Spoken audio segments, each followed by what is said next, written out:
এই তো মাত্র কয়েকটা দিন আগে শোনা যায় যে ঢাকায় চলচ্চিত্রের তারকা আফরান নিশু দম শিরোনামে নতুন একটি চলচ্চিত্রে যোগদান করেছে। চলচ্চিত্রটিতে অবশ্য আর অভিনয় করতে দেখা যাবে ঢাকা ইন্ডাস্ট্রির আরেক দর্শকপ্রিয় তারকা চঞ্চল চৌধুরীকে। তাই তো বলাই বাহুল্য যে অ্যাট দ্য ফার্স্ট টাইম এই দুই তারকাকে চলচ্চিত্রের পর্দায় একসঙ্গে দেখা যাবে, যা দেখার জন্য বর্তমানে তাদের সকল দর্শকরা খুবই এক্সাইটমেন্টের মধ্যে রয়েছে। যদিও এখন পর্যন্ত অবশ্য চলচ্চিত্র সম্পূর্ণ শুটিংয়ের কাজ শুরু করা হয়নি, কিন্তু বর্তমানে চলচ্চিত্র শুটিং লোকেশন চূড়ান্ত এমনটাই জানা যায়। তাছাড়া সম্প্রতি এক ঘনিষ্ঠ সূত্রের মাধ্যমে জানা যায় যে সর্বমোট 4টি দেশে আফরান নিশুর দাগি চলচ্চিত্রের শুটিংয়ের কাজ করা হবে। তার মধ্যে রয়েছে বাংলাদেশ, কাজাকিস্তান, জর্ডান এবং সৌদি আরব। ফলে বলাই বাহুল্য যে চলচ্চিত্রটি খুবই বড় আকারে নির্মাণের পরিকল্পনায় রয়েছে চলচ্চিত্রের নির্মাতা সংশ্লিষ্টরা। পাশাপাশি চলচ্চিত্রটি যে খুবই ব্যয়বহুল একটি চলচ্চিত্র হবে তা তো অনুমান করাই যাচ্ছে। যাই হোক, এখনও অবশ্য চূড়ান্ত নয় যে চলচ্চিত্রের পর্দায় নিশুর বিপরীতে কে অভিনয় করবে।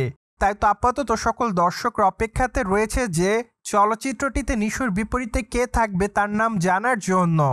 যদিও নির্মাতা সংশ্লিষ্টরা অবশ্য খুবই শীঘ্রই চলচ্চিত্রের আনুষ্ঠানিক ঘোষণার মাধ্যমে চলচ্চিত্র শুটিংয়ের তারিখ এবং চলচ্চিত্রটিতে নিশুর বিপরীতে কে কে অভিনয় করবে এবং চলচ্চিত্রের পর্দায় খল চরিত্রে কে অভিনয় করবে তা সম্পূর্ণভাবে সকল দর্শকদেরকে জানাবেন এমনটাই জানা যায়। ফলে আপাতত নির্মাতাদের কাছ থেকে চলচ্চিত্রের শুটিংয়ের আনুষ্ঠানিক ঘোষণা শোনার জন্য অপেক্ষাতে রয়েছে সকল ভক্তরা।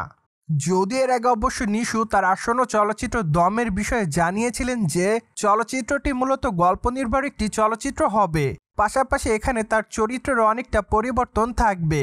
মূলত এর আগে তিনি যে দুটি চলচ্চিত্রে কাজ করেছে তা মূলত গল্প নির্ভর চলচ্চিত্র ছিল। তাই তো এবারও তাকে গল্প নির্ভর চলচ্চিত্রে কাজ করতে দেখা যাবে, এমনটাই বর্তমানে জানিয়েছে ঢাকায় চলচ্চিত্রের দর্শকপ্রিয় তারকা Nishu. On the other hand, আপনারা সকলে জানেন যে নিশুকে সর্বশেষ দাগি চলচ্চিত্রে কাজ করতে দেখা যায়।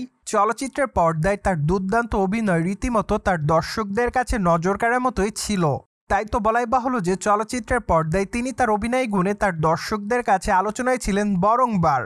পাশাপাশি অবশ্য চলচ্চিত্রটি মুক্তির পর বেশ ভালো অর্থ ইনকাম করে এমনটাও জানা যায়। তাই তো বলাই বাহুল্য যে নিশু পরপর তার দর্শকদেরকে ধামাকা দুটি চলচ্চিত্র উপহার দিয়েছে। আর এ প্রেক্ষাপটে বর্তমানে তার সকল দর্শকরা তার তৃতীয়তম চলচ্চিত্রের জন্য একটু বেশি এক্সাইটমেন্টের মধ্যে রয়েছে।